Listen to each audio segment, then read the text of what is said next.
Nous sommes là car le temps est venu. Le temps est venu de libérer les 48 otages détenus par le Hamas. Le temps est venu d'arrêter la guerre, les bombardements à Gaza, les massacres et les populations en fuite. Le temps est venu car l'urgence est partout. Le temps de la paix est venu, car nous sommes à quelques instants de ne plus pouvoir la saisir.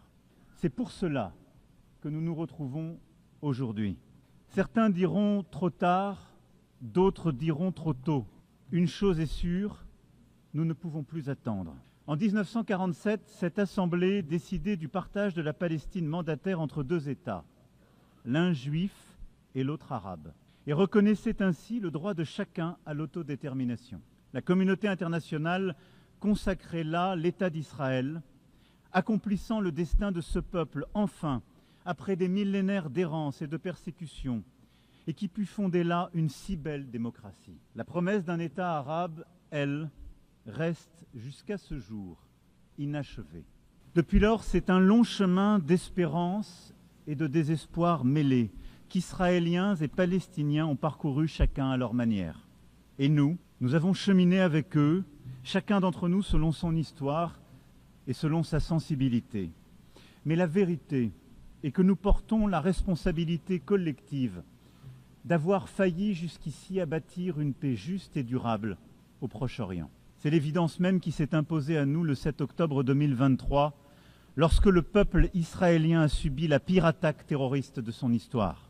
1224 hommes, femmes et enfants tués, 4834 hommes, femmes et enfants blessés, 251 hommes, femmes et enfants enlevés. La barbarie du Hamas et de ceux qui ont collaboré à ce massacre a stupéfait Israël et le monde. Le 7 octobre est une blessure encore vive pour l'âme israélienne comme pour la conscience universelle. Nous la condamnons sans aucune nuance, car rien, jamais, nulle part, ne peut justifier de recourir au terrorisme. Nous pensons en ce jour aux victimes et à leurs familles. Nous disons notre compassion aux Israéliens et exigeons avant toute autre chose que tous les otages encore détenus par le Hamas soient libérés sans aucune condition. Nous, Français, avons rendu un hommage national à nos 51 compatriotes assassinés ce jour-là et à toutes les victimes du 7 octobre 2023. Nous ne les oublierons pas. Jamais. Comme jamais, nous ne cesserons le combat existentiel contre l'antisémitisme. Français, nous savons la morsure du terrorisme. Nous portons au cœur le souvenir du témoignage de fraternité offert après les attentats commis à Paris le 7 janvier 2015 par des dizaines de dirigeants étrangers manifestant avec eux, au premier rang desquels le Premier ministre israélien et le président de l'autorité palestinienne. Nous savons qu'aucune faiblesse n'est possible face aux terroristes. Nous savons aussi le danger des guerres sans fin. Nous savons que le droit toujours doit l'emporter sur la force.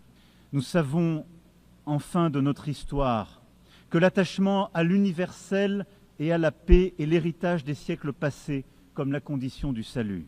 J'affirme cela au nom de notre amitié avec Israël, à qui notre engagement n'a jamais fait défaut, au nom de notre amitié aussi avec le peuple palestinien, pour qui nous voulons que la promesse initiale des Nations Unies, celle de deux États vivant côte à côte en paix et en sécurité, devienne réalité. Or, à cette heure, Israël étend encore ses opérations militaires à Gaza dans l'objectif déclaré de détruire le Hamas. Mais ce sont les vies de centaines de milliers de personnes déplacées, blessées, affamées, traumatisées, qui continuent d'être détruites, alors même que le Hamas a été considérablement affaibli et que la négociation d'un cessez-le-feu durable reste le moyen le plus sûr d'obtenir la libération des otages.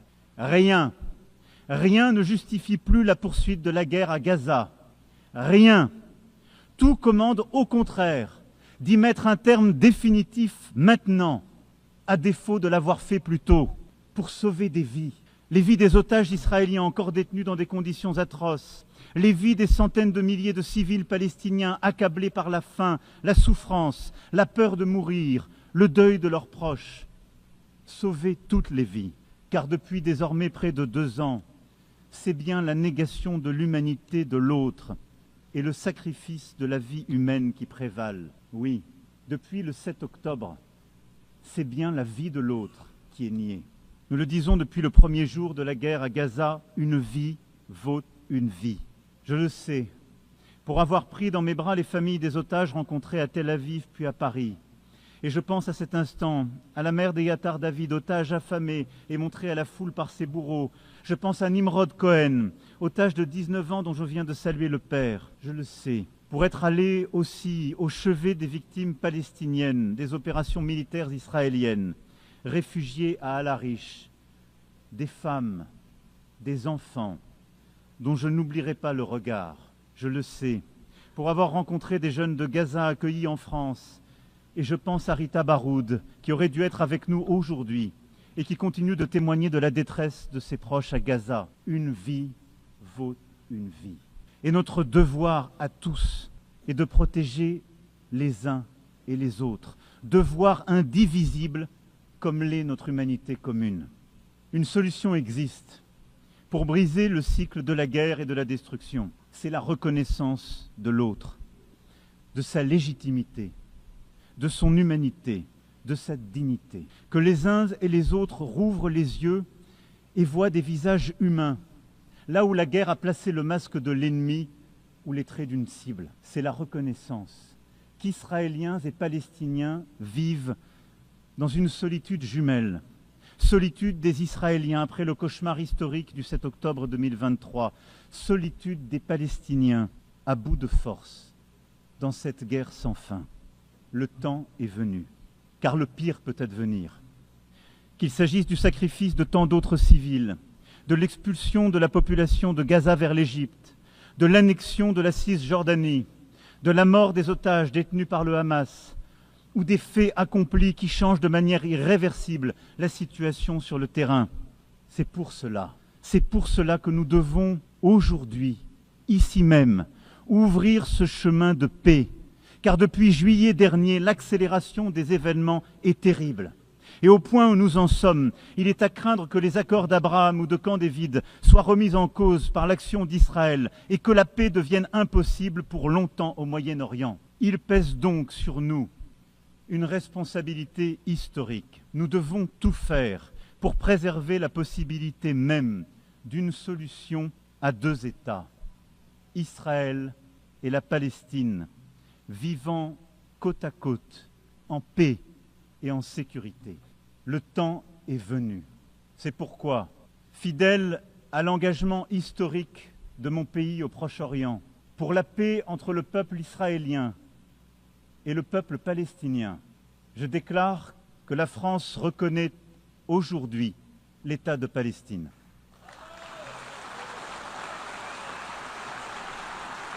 Cette reconnaissance est une manière d'affirmer que le peuple palestinien n'est pas un peuple en trop, qu'il est au contraire ce peuple qui ne dit jamais adieu à rien, pour parler avec Mahmoud Darwish, un peuple fort de son histoire, de son enracinement, de sa dignité.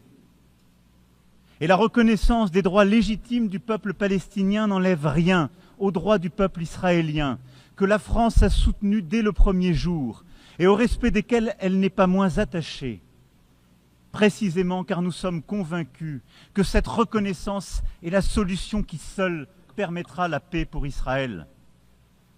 Jamais la France n'a manqué à Israël quand sa sécurité était en jeu, y compris face aux frappes iraniennes. Cette reconnaissance de l'État de Palestine est une défaite pour le Hamas, comme pour tous ceux qui attisent la haine antisémite, nourrissent des obsessions antisionistes et veulent la destruction de l'État d'Israël. Cette reconnaissance de la France est accompagnée par celles qui seront annoncées aujourd'hui, entre autres, et je les en remercie, celles d'Andorre, de l'Australie, de la Belgique, du Canada, du Luxembourg, de Malte, de Monaco, du Portugal, du Royaume-Uni, de Saint-Marin, qui ont attendu avec nous ce moment. Et saisissant l'appel de juillet dernier, ont fait le choix de la responsabilité, de l'exigence et de la paix. Cela, après le choix fait par l'Espagne, l'Irlande, la Norvège et la Slovénie en 2024 et tant d'autres auparavant. Cette reconnaissance ouvre le chemin d'une négociation utile aux Israéliens comme aux Palestiniens. ce chemin est celui du plan de paix et de sécurité pour tous que l'Arabie saoudite et la France ont soumis au vote de cette Assemblée qu'il a adopté à une très large majorité. Il porte notre ambition commune de briser l'engrenage de la violence et de changer la donne sur le terrain. Nous avons su faire un pas les uns vers les autres, sortir de nos postures habituelles et nous donner des objectifs concrets. Il nous appartient maintenant, ensemble, de déclencher une mécanique de paix répondant aux besoins de chacun. Le premier temps de ce plan de paix et de sécurité pour tous est celui de l'urgence absolue, celle de coupler la libération des 48 otages et la fin des opérations militaires sur tout le territoire de Gaza. Je salue les efforts du Qatar, de l'Égypte et des États-Unis pour y parvenir et demande à Israël de ne plus rien faire qui entrave leur aboutissement. Le Hamas a été vaincu sur le plan militaire par la neutralisation de ses chefs et de ses décideurs. Il doit l'être sur le plan politique pour être véritablement démantelé. Dès lors que le cessez-le-feu aura été agréé, c'est un effort massif que nous devrons produire collectivement pour porter secours à la population de Gaza. Et je remercie l'Égypte et la Jordanie de leur engagement ici et rappelle à Israël l'obligation absolue qui est la sienne de faciliter l'accès humanitaire à Gaza pour aider une population aujourd'hui démunie de tout. Le deuxième temps est celui de la stabilisation et de la reconstruction à Gaza. Une administration de transition intégrant l'autorité palestinienne, la jeunesse palestinienne, accompagnée de forces de sécurité dont nous accélérerons la formation, aura le monopole de la sécurité à Gaza. Elle mettra en œuvre le démantèlement et le désarmement du Hamas, avec le soutien des partenaires internationaux et les moyens qui seront nécessaires à cette mission difficile. La France est prête à contribuer à une mission internationale de stabilisation et à soutenir, avec ses partenaires européens, la formation et l'équipement des forces de sécurité palestiniennes. Dès lors que la négociation le permettra, le Conseil de sécurité pourra décider le déploiement d'une mission de soutien civil et sécuritaire en liaison avec les autorités palestiniennes, avec le consentement des autorités israéliennes. Il reviendra aussi à l'État de Palestine de rendre espoir à sa population éprouvée par des années de violence, d'occupation, mais aussi de division et d'incurie. Il lui reviendra donc d'offrir à son peuple un cadre d'expression démocratique renouvelé et sécurisé. Le président Mahmoud Abbas en a pris l'engagement auprès du prince Mohammed Ben Salman et de moi-même. Il a condamné avec force les attaques terroristes du 7 octobre 2023. Il a affirmé son soutien au désarmement du Hamas et s'est engagé à l'exclure de la gouvernance à venir de Gaza comme de l'ensemble du territoire palestinien. Il a affirmé son engagement à lutter contre les discours de haine et a promis une rénovation en profondeur de la gouvernance palestinienne. La France sera attentive à la pleine mise en œuvre de chacun des engagements pris auprès d'elle. Cette autorité palestinienne renouvelée est une condition nécessaire à la réussite de l'indispensable négociation qu'il faudra reprendre pour parvenir à un accord sur chacune des questions relatives au statut final.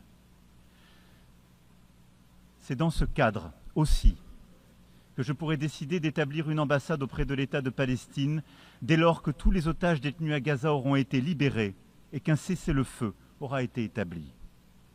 L'exigence de la France à l'égard d'Israël ne sera pas moins grande. Avec ses partenaires européens, elle indexera le niveau de sa coopération avec lui sur les dispositions qu'il prendra pour mettre fin à la guerre et négocier la paix. C'est bien grâce à ce chemin que nous obtiendrons un État de Palestine souverain, indépendant et démilitarisé, regroupant l'ensemble de ses territoires, reconnaissant Israël et étant reconnu par Israël, dans une région qui connaîtra enfin la paix.